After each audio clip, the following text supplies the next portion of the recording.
Pemirsa, isu ijazah palsu Jokowi kian menggema. Relawan pun terus bicara demi bela yang dicinta. Namun kini mereka masuk pusaran perkara, diperiksa polisi demi mengungkap fakta. Lantas, akankah fakta yang sebenarnya dapat terbuka? Atau kesaksian mereka justru menambah drama yang tak ada habisnya? Saya Yudi Handoyo, Anda menyaksikan Sindo Prime.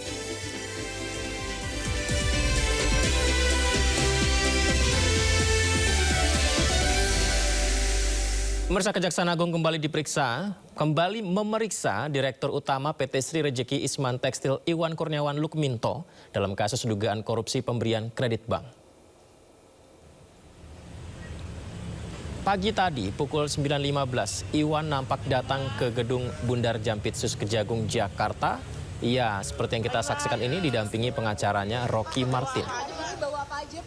Sempat menyapa pihak media. Ini adalah Iwan yang menjadi pemeriksaan dalam kasus ini, saksi kelima ya hingga saat ini, di mana kasus dugaan korupsi pemberian kredit ke PT Sritex. Kejaksaan sudah menetapkan 3 tersangka, yakni Iwan Setiawan Lukminto selaku Dirut PT Sritex 2005-2022, Diki Syahbandinata selaku pimpinan divisi korporasi dan komersial PT Bank Pembangunan Daerah Jawa Barat dan Banten tahun 2020, serta Zainuddin Mapa selaku Dirut PT Bank DKI tahun 2020. Pagi, Pak.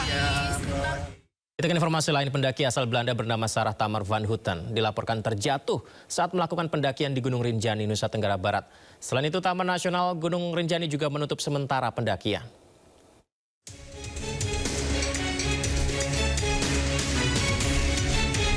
Korban dilaporkan terjatuh di jalur Pelawangan Sembalun menuju Danau Segara Anak. Dalam rilisnya, warga negara Belanda itu tinggal di Denmark. Tim rescue dari Pos SAR Kayangan segera diberangkatkan pada pukul 14.20 waktu Indonesia Tengah. Selain itu, tim rescue mengerahkan helikopter untuk evakuasi korban dengan selamat. Usai dievakuasi dengan tim SAR, korban dibawa ke BIMC Hospital Kuta Bali untuk mendapatkan perawatan. Sementara itu, Taman Nasional Gunung Rinjani mengumumkan aktivitas pendakian menuju dan dari jalur Pelawangan Sembalun Danau Segara Anak ditutup sementara mulai tanggal 16 Juli 2025. Penutupan ini sehubungan upaya peningkatan layanan dan fasilitas wisata alam dan pengelolaan kawasan konservasi. Kamu terjatuh.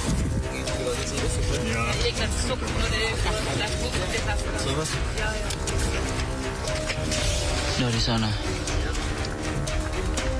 Helikopter berdiri. Sebelumnya, insiden kecelakaan di Gunung Rinjani kembali terjadi. Seorang warga negara asing asal Swiss bernama Benedict Marcel dilaporkan terjatuh di jalur pendakian menuju Danau Segara Anak, kawasan Gunung Rinjani. Korban berhasil selamat dan dievakuasi menggunakan helikopter. Tim Liputan iNews melaporkan. Sebelumnya, seorang WNA asal Swiss bernama Benedict Marcel juga dilaporkan terjatuh di jalur pendakian menuju Danau Segara Anak, kawasan Gunung Rinjani. Korban berhasil selamat dan dievakuasi menggunakan helikopter. Kamu terjatuh.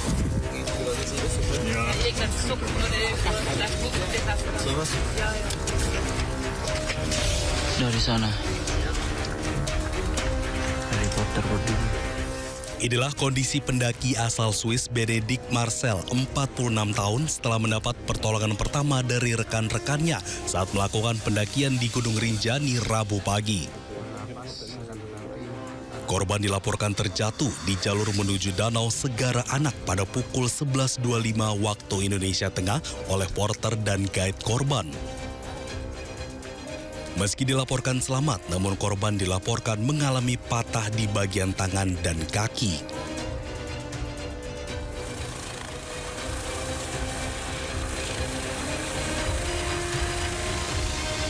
Proses evakuasi berlangsung dramatis. Tim SAR mengerahkan personil gabungan dan helikopter dari Bali untuk mengevakuasi korban. Pada Rabu sore, akhirnya korban berhasil dievakuasi dan langsung diterbangkan ke rumah sakit di Kuta Bali. Tiba di Bali pada pukul 17.30 dan diserahkan langsung ke pihak keluarga. Korban dilaporkan mendaki melalui jalur Sembalun pada hari Selasa 15 Juli bersama anak dan rekannya dan dilaporkan terjatuh pada hari Rabu 16 Juli sekitar pukul 11.25 waktu Indonesia Tengah. Dari Lombok Timur, Ramli Nurawang, iNews melaporkan.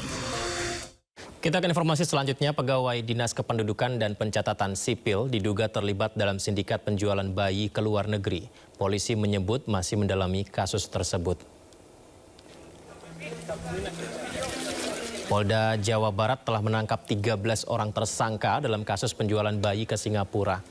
Sementara terkait dugaan adanya keterlibatan pegawai Disduk Capil Kementerian Dalam Negeri, Direktur Ditreskrimum Polda Jawa Barat Kombes Polisi Surawan mengatakan pihaknya masih mendalami hal itu.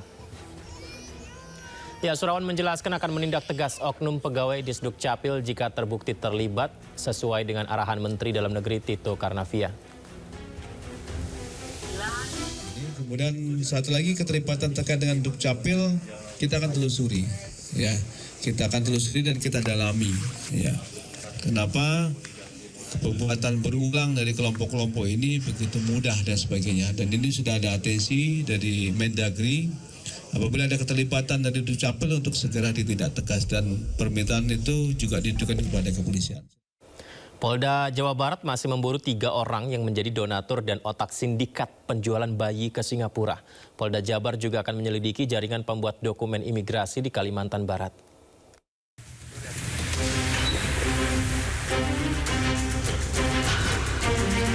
Polda Jabar menetapkan 13 orang tersangka atas kasus penjualan bayi ke Singapura.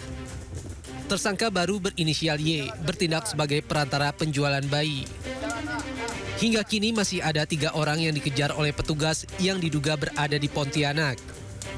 Ketiganya berperan sebagai donatur, agensi, dan penampung bayi-bayi malang tersebut. Petugas juga akan melacak orang tua kandung dari 25 bayi yang telah berhasil dijual untuk dimintai keterangan. Polisi juga terus menelusuri jaringan pembuatan identitas bayi hingga pembuatan kartu keluarga untuk dokumen keimigrasian. Nah, ketika ke Singapura inilah orang tua palsunya tadi juga ikut sana, seolah-olah dia adalah orang tua asli dari bayi itu, menyampaikan bahwa memang karena kondisi ekonomi yang tidak memungkinkan untuk merawat anak sehingga mereka akan menjual bayinya untuk diadopsi oleh adopter yang ada di sana. Polisi akan terus mendalami kasus ini, terutama tempat penampungan bayi yang tersebar di Bandung, Jakarta, dan Pontianak. Dari Bandung, Jawa Barat, Muji Praitno, iNews melaporkan. Sumber berita aktual tersaji lengkap di sini. 7 pelaku dalam kasus Hezbollah meluncurkan Sindo Today, Satres narkoba, hujan deras disertai mobil rombongan wartawan. Sindosiar, korban meninggal dunia dan Indonesia, 1 orang terluka dalam Sindo Sore, kobaran api besar setinggi 7 Hati berjabat tangan dan berbincang akrab. Sindo Malam, Sindo News TV, Beyond Headline.